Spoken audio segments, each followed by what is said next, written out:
that's it guys. Ayan, ito yung pagkain ng mahihirap na tulad ko. Ayan. Kita ko yung kanton. Pancit canton, tsaka ano, tawag dito? Toyo. Toyo, uga kung saan. Sa Ilonggo, uga. With sinamak. Sa iko. Ano? Toyo.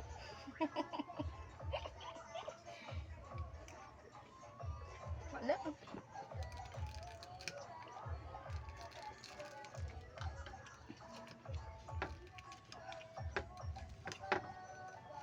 Namit gini ang pancit canton kag ang uga sampat sa pamahaw, panyaga kag panyapon. Diba? Kahit ito ulam ko ano, agahan, pananghalian, tsaka ano tawag sa gabi? Hapunan.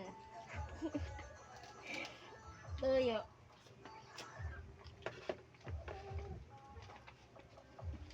Toyo. Hindi toyo. Toyo. Ba yung toyo? Sa toyo. Pakis sa yan toyo. Toyo. Hindi toyo. Ang toyo, yung may toyo. Patis na yan toyo yan.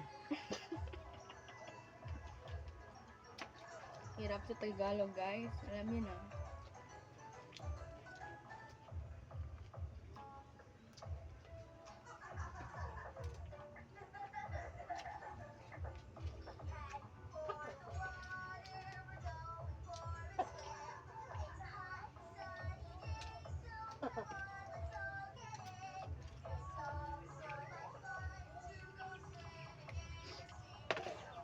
Lumaki na bilbil ko.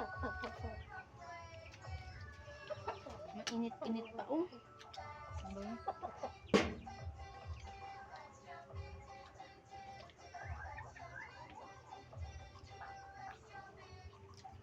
Ito lang madalas ulam namin sa probinsya guys. Isda, gulay. Minsan lang kami makakain ng ano, ng karne.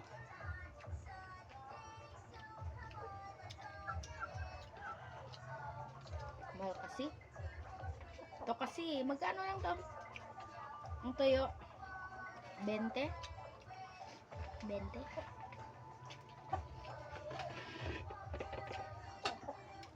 Tapos 20 na ano, pancit canton. Diba? Tulad na. Bawal maarte guys. Magugutom ka pag maarte ka, diba?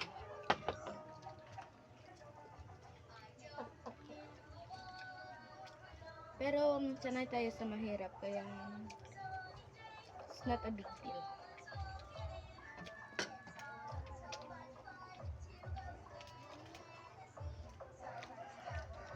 Kahit ulit-ulitin namin to na ulam, okay lang. Ulit-ulit na ulam. Hindi kasi nakakasawa yung tuyo. Masarap kasi.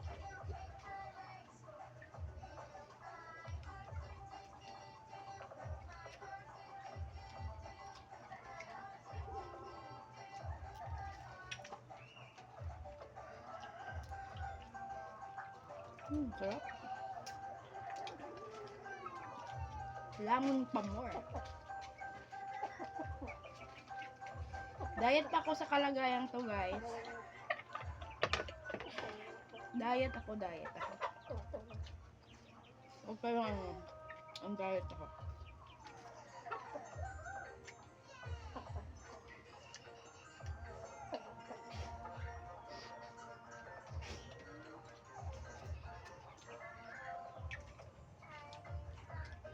Sa probinsya kasi, ano yun, pag kung ano lang yung nakayanan ng bili ng ulam.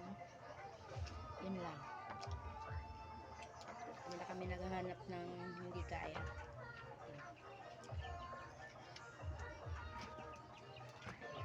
Pero kung makaluwag-luwag, baka, ano naman kami, bumibili naman kami ng masarap na ulam. Kaya sa sitwasyon na ganito, walang-wala. Buti nga may tuyo pa eh. Diyan nga, ano na lang eh. Toyo. Asin. Diba?